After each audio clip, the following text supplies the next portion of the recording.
A música, os figurinos, os penteados, só existe um ABBA. E depois de décadas trilhando seu próprio caminho, Benny Andersson é uma lenda da música há décadas. Como um dos gênios por trás do ABBA, ele presenteou o mundo com canções que ainda nos fazem cantar e dançar hoje. Mas por trás do brilho e dos sucessos que dominavam as paradas, a vida nem sempre foi fácil. O fim do ABBA foi um golpe duro. E Benny enfrentou dificuldades pessoais e familiares que poucos fãs conheciam. Ele manteve a maior parte disso em segredo, preferindo deixar a música falar por si.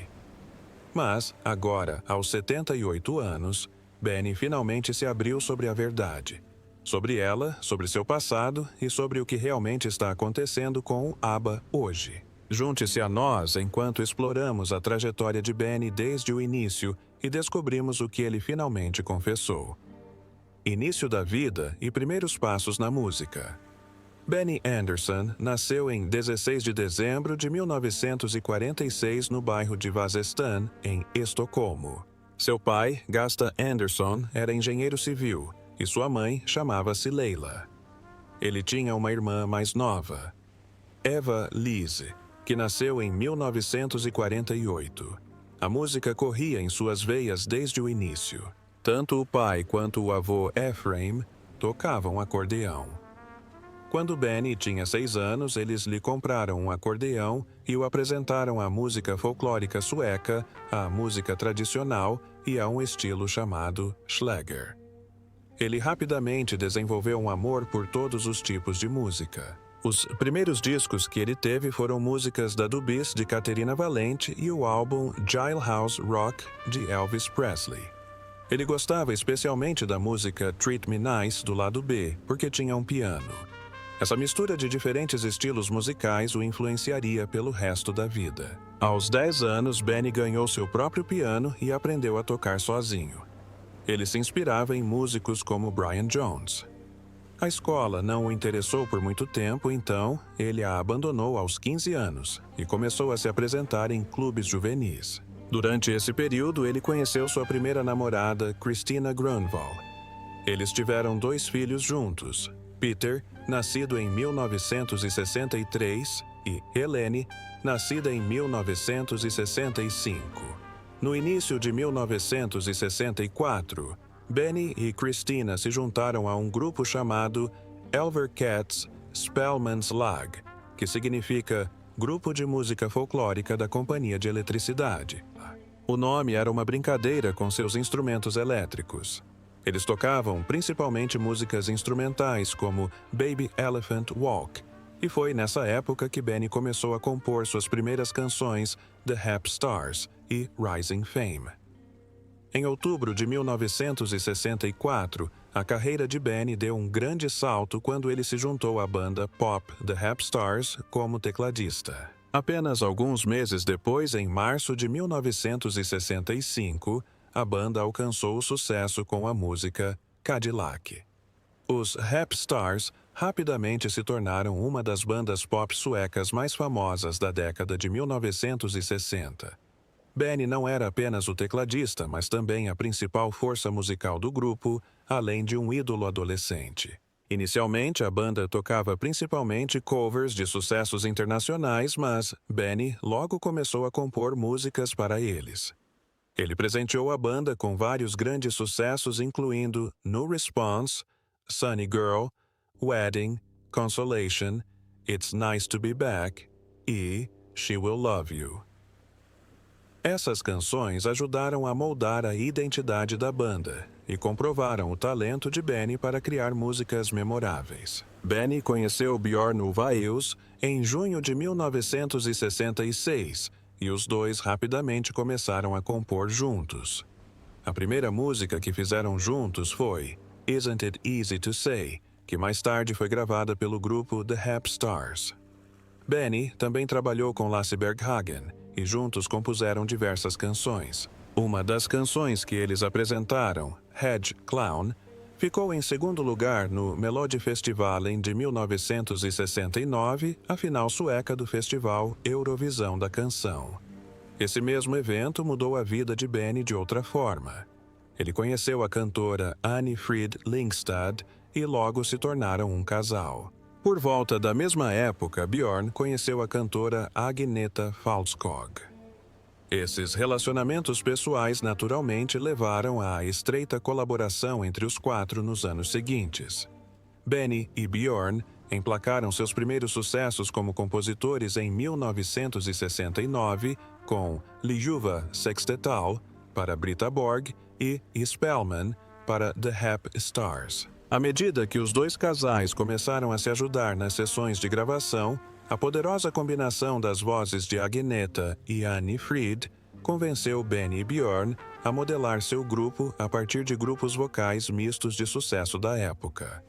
A ligação de Benny com Anni Frid também cresceu através da música.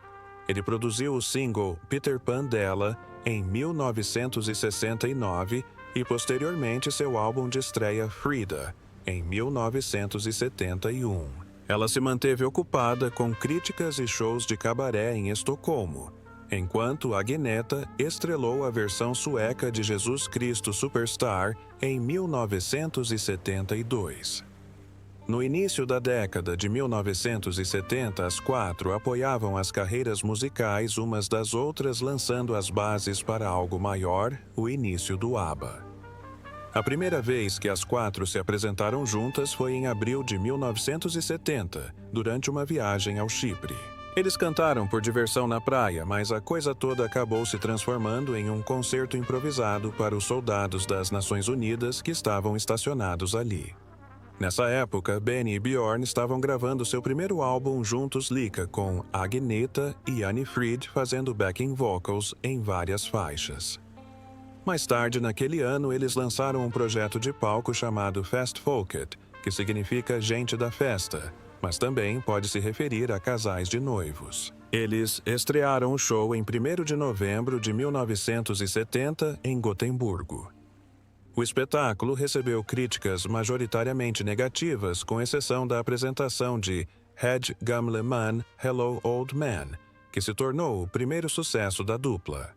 Creditada a Björn e Benny, a canção alcançou o 5º lugar nas paradas de vendas e permaneceu em primeiro lugar na Svensk Top por 15 semanas. Em 1971, os quatro já trabalhavam juntos com mais frequência, adicionando vocais às músicas uns dos outros e fazendo turnês. Benny e Björn lançaram mais singles como Det kan ingen dokter hjälpa. Nenhum médico pode ajudar com isso, e Tank om jorden vore ung. Imagine se a Terra fosse jovem, com as vozes de Agneta e Anni Frid desempenhando um papel maior. No verão de 1971, Agneta e Björn, agora casados, começaram a se apresentar regularmente com Benny em parques folclóricos suecos. Stig Andersson, chefe da Polar Music, acreditava firmemente que Benny e Björn poderiam alcançar sucesso mundial. Ele os encorajou a continuar compondo, e após algumas tentativas frustradas, eles participaram do Melodifestivalen de 1972 com Sag de Med en Sang. Diga, com uma canção que ficou em 3º lugar e se tornou um sucesso na Suécia. Em seguida, veio um sucesso inesperado do Japão, onde a música She's My Kind of Girl entrou para o top 10 em 1972. A verdadeira faísca surgiu em junho de 1972, quando lançaram People Need Love, com Agneta e Anni Frid em papéis mais proeminentes. A música foi creditada a Björn e Benny. Agneta e Anni Frid, e embora tenha alcançado apenas o 17º lugar na Suécia, foi o suficiente para provar que eles tinham algo especial. Chegou até a entrar nas paradas dos Estados Unidos, marcando o primeiro pequeno passo rumo ao que logo se tornaria o sucesso mundial do ABBA. Ring Ring e o nascimento do nome ABBA. Em 1973, o grupo, ainda usando o nome completo, Björn e Benny Agneta e Anni Frid, participou novamente do Melodifestivalen com a música Ring Ring. O produtor Michael B. Tretal deu à faixa uma sonoridade marcante que mais tarde se tornaria a marca registrada do ABBA. A canção também ganhou letra em inglês escrita por Neil Sedaka e Phil Coate. Muitos achavam que ela venceria, mas ficou apenas em terceiro lugar no concurso. Mesmo sem ter chegado ao Eurovision, a música e o álbum Ring Ring se tornaram sucessos em diversos países europeus e na África do Sul. Naquele mesmo ano, Agneta teve sua filha Linda e foi brevemente substituída por Inger Brunden durante uma viagem à Alemanha Ocidental. Nessa época, o empresário Stig Andersson decidiu que o grupo precisava de um nome mais curto. Ele começou a chamá-los de ABBA, uma brincadeira com o nome de uma empresa sueca de conservas de peixe. A permissão foi concedida desde que a banda não envergonhasse a marca. ABBA era simplesmente a inicial do nome de cada membro e no final de 1973 já constava nos documentos do estúdio. Alguns anos depois, o famoso logotipo com o B invertido foi criado durante uma sessão de fotos quando Benny acidentalmente segurou sua letra ao contrário, inspirando o design final. Em 1976, o B espelhado tornou-se parte permanente da imagem do ABBA. Waterloo nos anos de sucesso. Em 1974, o ABBA foi convidado a competir novamente no Melodifestivalen. Eles escolheram a animada Waterloo, influenciada pela cena glam rock do Reino Unido. Desta vez, eles estavam mais experientes e melhor preparados. Em 9 de fevereiro de 1974, venceram a seleção sueca e, em 6 de abril, conquistaram a coroa do festival Eurovisão da Canção, cantando em inglês. A vitória abriu portas por toda a Europa. Waterloo alcançou o primeiro lugar em 9 países e entrou no top 10 dos EU, chegando ao 6º lugar. Seu single seguinte, Honey. Honey teve sucesso moderado, mas no Reino Unido a gravadora optou por relançar Ring Ring. Alguns começaram a se perguntar se eles eram apenas uma banda de um sucesso só. No final de 1974, eles fizeram uma turnê por partes da Europa, mas nem todos os shows esgotaram, o que levou a alguns cancelamentos. As coisas mudaram no início de 1975, quando fizeram uma turnê pela Escandinávia e tocaram para plateias lotadas. Eles continuaram lançando singles, incluindo SOS e Mamma Mia, que se tornaram grandes sucessos na Europa e na Austrália. Na Austrália, suas músicas dominaram as paradas graças à contagem regressiva na TV. Mamma Mia permaneceu em primeiro lugar por 10 semanas. No início de 1976, o ABBA já era um nome conhecido em muitos países, embora entrar no mercado de álbuns dos Dua Souza ainda fosse difícil. Em março de 1976, o ABBA lançou Greatest Hits, seu primeiro álbum número 1 no Reino Unido, que incluía a nova canção Fernando. A música se tornou um de seus maiores sucessos, alcançando o topo das paradas em pelo menos 13 países e vendendo mais de 10 milhões de cópias em todo o mundo. Mais tarde naquele ano, eles lançaram Arrival, que elevou seu sucesso a um novo patamar. O álbum incluía Money, Money, Money, Knowing Me, Knowing You e seu maior sucesso, Dancing Queen, que alcançou o topo das paradas musicais em todo o mundo, inclusive nos Estados Unidos. Em janeiro de 1977, eles iniciaram sua primeira grande turnê, começando na Noruega e viajando pela Europa antes de seguirem para a Austrália. Lá, tocaram para multidões enormes apesar de desafios como chuva forte e até mesmo uma ameaça de bomba em Perth. A turnê australiana foi tão intensa que mais tarde foi registrada no filme ABBA, o filme. No final de 1977, eles lançaram o álbum ABBA, juntamente com o filme. Em abril de 1979, o ABBA lançou Voulez-Vous, gravado em parte no famoso Criteria Studios de Miami. O álbum incluía sucessos como Chiquitita, I Have a Dream e Does Your Mother Know? Embora nem todos os singles tenham alcançado o primeiro lugar no Reino Unido, foram líderes de vendas na Bélgica e populares em muitos outros países. Mais tarde naquele ano, lançaram Greatest Hits Volume 2, que incluía Gimme, Gimme, Gimme e A Man After Midnight, outro sucesso internacional. Em setembro de 1979, iniciaram a turnê ABBA na América do Norte, com shows em arenas lotadas. A turnê continuou pela Europa, incluindo 6 noites na Wembley Arena, em Londres. Em 1980, viajaram para o Japão para 11 shows com ingressos esgotados, sua última grande turnê. Em julho daquele ano, lançaram The Winner Takes It All, que muitos interpretaram como um reflexo do divórcio de Bjorn e Agneta, embora ambos negassem que fosse algo pessoal. Em novembro, lançaram Super Trooper, que quebrou recordes no Reino Unido com mais de 1 milhão de pré-encomendas. A faixa título foi o último número 1 do grupo no Reino Unido. Nessa época, o ABBA também gravou Gracias por la Música, um álbum em espanhol que se tornou extremamente popular na América Latina e abriu um novo público para o grupo. A música deles já havia alcançado todos os cantos do mundo, mas a história ainda tinha muito mais a contar. Os Visitantes e o começo do fim. Em janeiro de 1981, Björn Ulvaeus casou-se com Lena Kalerjo e o empresário do ABBA, Stig Andersson, completou 50 anos. Para o aniversário dele, o grupo gravou uma música especial chamada Hovas Vittna como homenagem. Apenas 200 cópias em vinil vermelho foram produzidas e distribuídas aos convidados, tornando-o um dos discos mais raros do ABBA. Apenas um mês depois, Benny Andersson e Annie Fried Lyngstad anunciaram o divórcio. Foi revelado que o casamento vinha enfrentando dificuldades há anos e que Benny já havia conhecido Mona Norcliffe, com quem se casou em novembro daquele mesmo ano.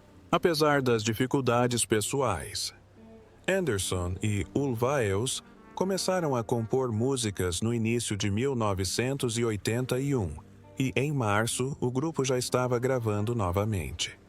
Em abril, eles filmaram Dick Cavett Meets ABBA, um especial de TV.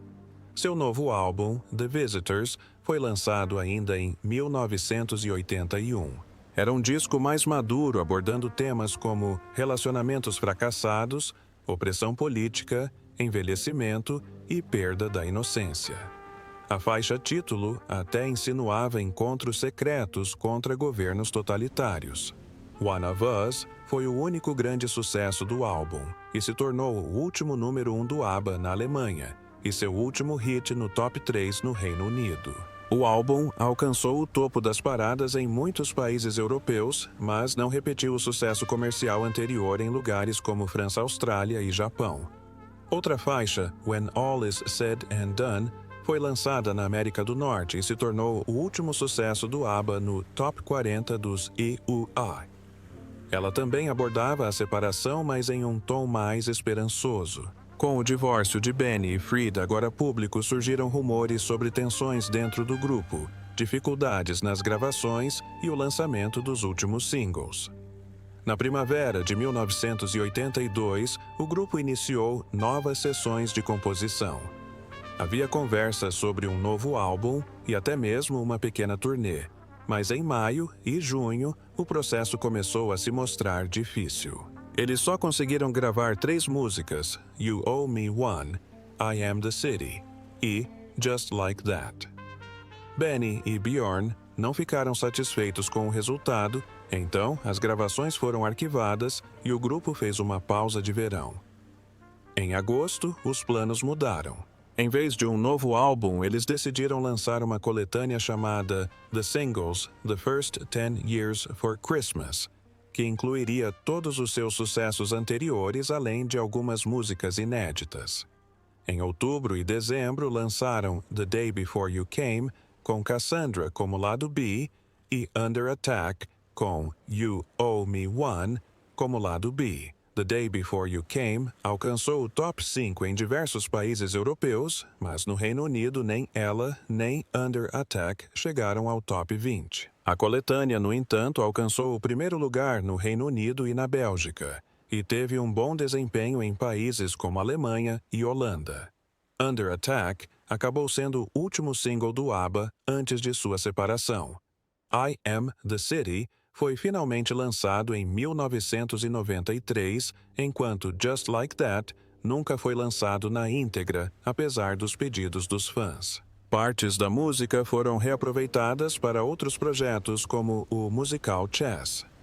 Benny e Bjorn continuam se recusando a lançar a versão completa do ABBA, mesmo que ela tenha aparecido em gravações piratas ao longo dos anos. Últimas aparições. Para promover os singles do álbum The First 10 Years, o ABBA viajou para Londres em novembro de 1982, participando de programas como Saturday Superstore e The Late Late Breakfast Show. Na semana seguinte, viajaram para a Alemanha Ocidental para se apresentarem no programa Show Express. Em 19 de novembro de 1982, fizeram sua última aparição na televisão na Suécia no programa Neues Maskinen. E em 11 de dezembro de 1982, se apresentaram juntos pela última vez. A apresentação foi transmitida para o Reino Unido no programa The Late Late Breakfast Show com Noel Edmonds, através de uma ligação ao vivo de um estúdio de televisão em Estocolmo. Marcou o fim de uma era, encerrando o capítulo de um dos grupos pop de maior sucesso que o mundo já viu. As duas histórias de amor que definiram o ABBA. Veja bem, o ABBA era mais do que apenas uma banda com músicas cativantes e figurinos deslumbrantes. Eram dois casais da vida real, Agneta Fältskog, com Björn Ulvaeus, e Benny Andersson, com Annie Fried e Frida Lindstad. Suas histórias de amor faziam parte do charme do ABBA no início dos anos 70. Os fãs adoraram a ideia de que as mesmas pessoas que cantavam canções de amor no palco voltavam para casa juntas à noite. A Agneta conheceu Björn em 1968, quando ele fazia parte do grupo Hootenanny Singers. Eles se casaram em julho de 1971, com Benny tocando órgão na cerimônia. Tiveram a filha Linda em 1973 e o filho Peter em 1977. Mas a fama nem sempre foi gentil. As turnês e a pressão constante desgastaram o casamento. Em 1979, no auge do sucesso do ABBA, eles se separaram. O término foi doloroso para a Agneta, que mais tarde afirmou ter precisado de terapia.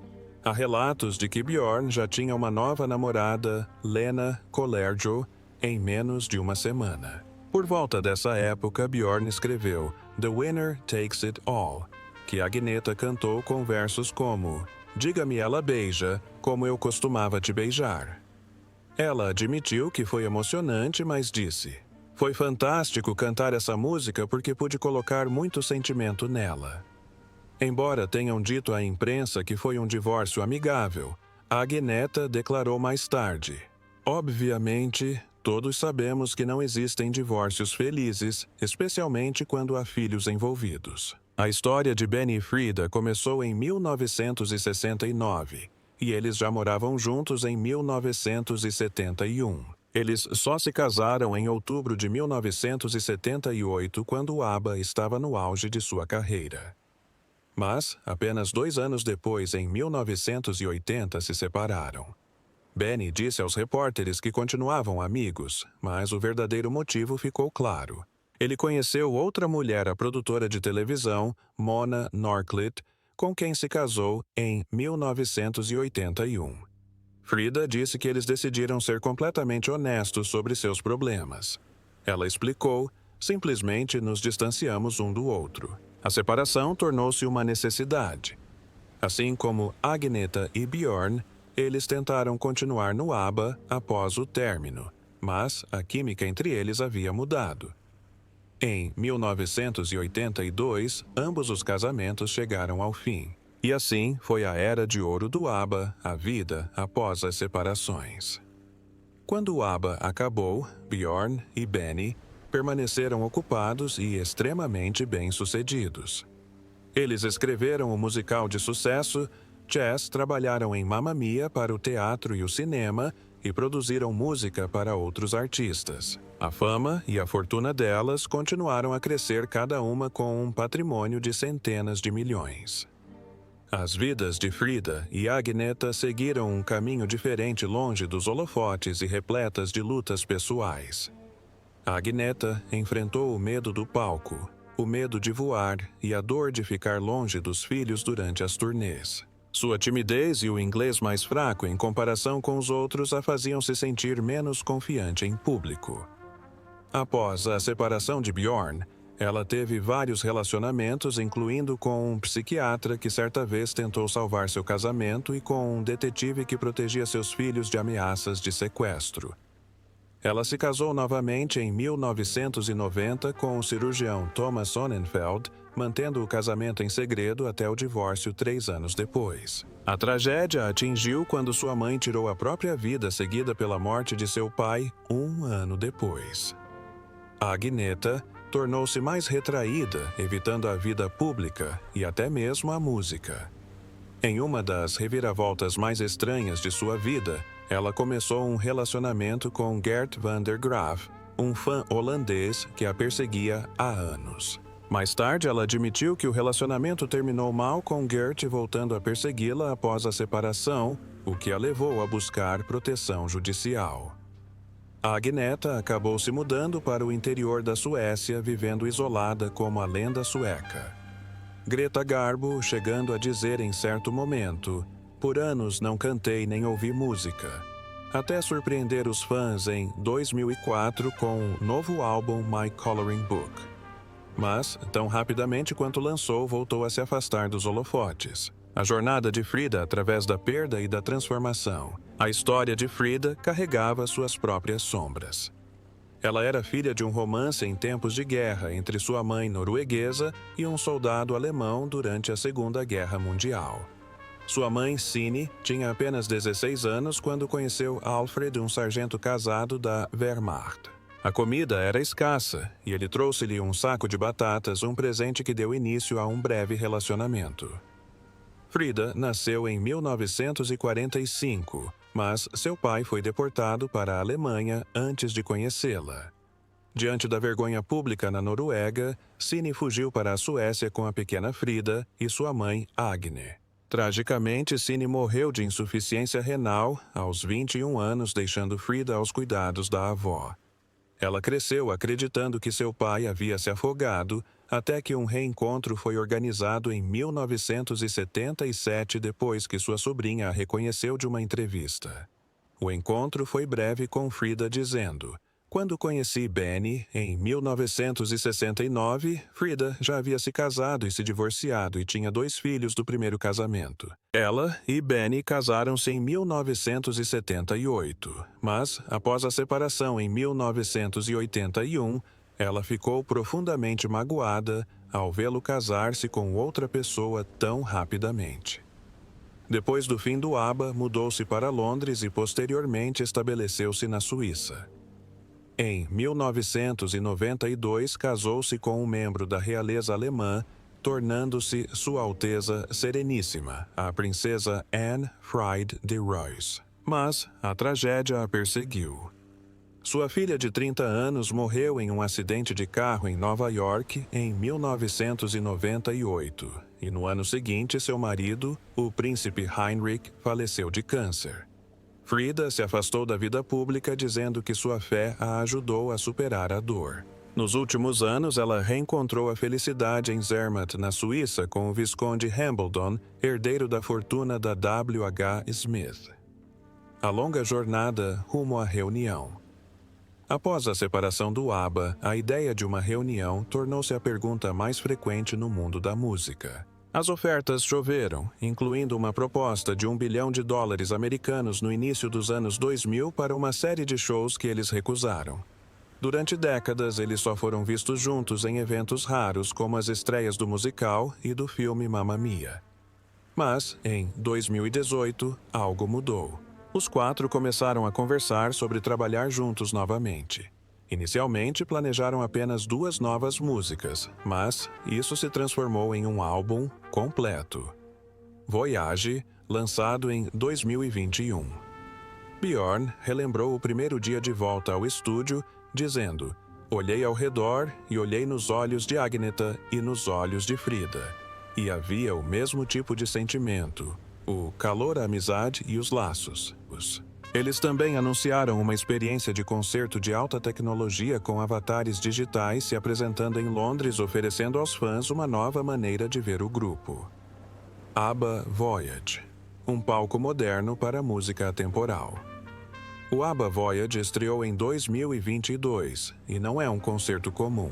Em vez de assistirem a uma apresentação ao vivo da banda, os fãs veem avatares digitais dos 4 integrantes como eles eram em seus tempos áureos na década de 1970.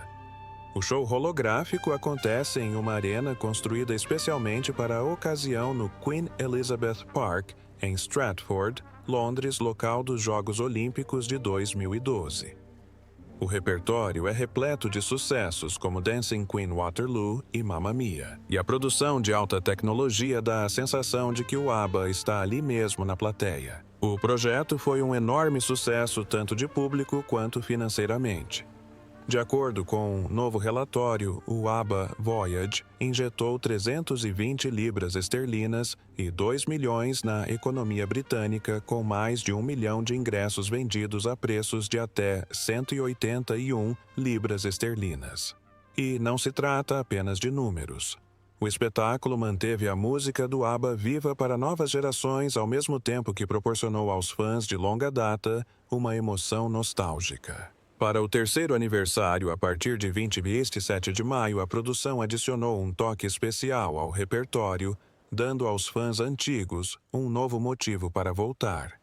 Embora Agneta Fältskog e Björn Ulvaeus não pudessem estar presentes na comemoração, a participação de Benny e Frida deu um toque emocionante ao evento. Isso mostrou que, mesmo depois de décadas, separações e mudanças de vida, a história do ABBA continua sendo escrita não apenas através de sua música, mas em momentos como esses, onde passado e presente se encontram no mesmo palco. Por falar nisso, em 27 de maio de 2025, algo especial aconteceu no show Voyage do ABBA, em Londres. Benny proferiu palavras emocionantes sobre Frida. Benny Andersson, agora com 78 anos, e sua ex-esposa e companheira de banda Frida Lindstad, de 79 anos, fizeram uma aparição surpresa para marcar o terceiro aniversário do show. A multidão foi ao delírio ao ver os dois juntos na sacada, uma cena rara desde o fim do casamento há mais de 4 décadas.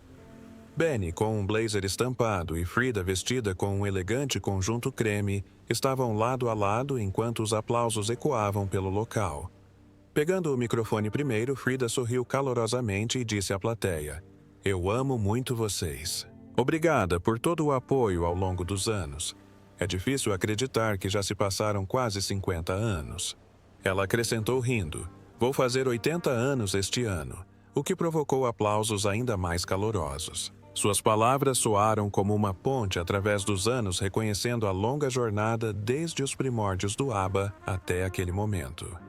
Benny então se aproximou e, em vez de um comentário sério, aliviou o clima com uma brincadeira: 2 homens entram num bar, fazendo Frida cair na gargalhada. Para os fãs, foi mais do que uma simples piada. Foi uma lembrança da conexão fácil que tinham e da história que compartilhavam. Eles se conheceram em 1969 e foram morar juntos logo depois, e se casaram em 1978 no auge da fama do ABBA. Mas manter o relacionamento enquanto faziam parte de uma das maiores bandas do mundo provou ser difícil. Em 1980, o casamento deles chegou ao fim e o divórcio foi finalizado no ano seguinte. Na época, Benny admitiu: "Frida e eu ainda somos amigos. Decidimos ficar juntos por causa da música." Frida explicou: "Honestamente, simplesmente nos distanciamos. Depois de longas e difíceis conversas, decidimos seguir caminhos separados. Houve muitas lágrimas e muitas discussões, mas não havia como voltar atrás. A separação tornou-se uma necessidade." A aparição deles no Voyage e o momento caloroso e descontraído de Benny foi o tipo de gesto público que pareceu uma revelação discreta sobre o respeito e o carinho que ainda existem entre eles. Enquanto o ABBA Voyage continua sua temporada de sucesso em Londres, Benny Andersson e Björn Ulvaeus estão fazendo sucesso na Broadway. Mais tarde, em 2025, dois de seus maiores sucessos nos palcos, Mamma Mia e Chess, estarão em cartaz simultaneamente. Mamma Mia, que estreou em Londres em 1999, chegou a Broadway em 2001. E desde então foi visto por mais de 70 milhões de pessoas em 50 produções e 16 idiomas. Tornou-se o 9º espetáculo de maior duração da Broadway, ficando em cartaz por 14 anos, com 5.773 apresentações e arrecadando mais de 7 bilhões de dólares americanos. Agora, o espetáculo retorna ao Winter Garden Theatre para uma temporada limitada de 2 de agosto de 2025 a 1º de fevereiro de 2026. Chess, co-criado na década de 1980, também estará em cartaz na Broadway.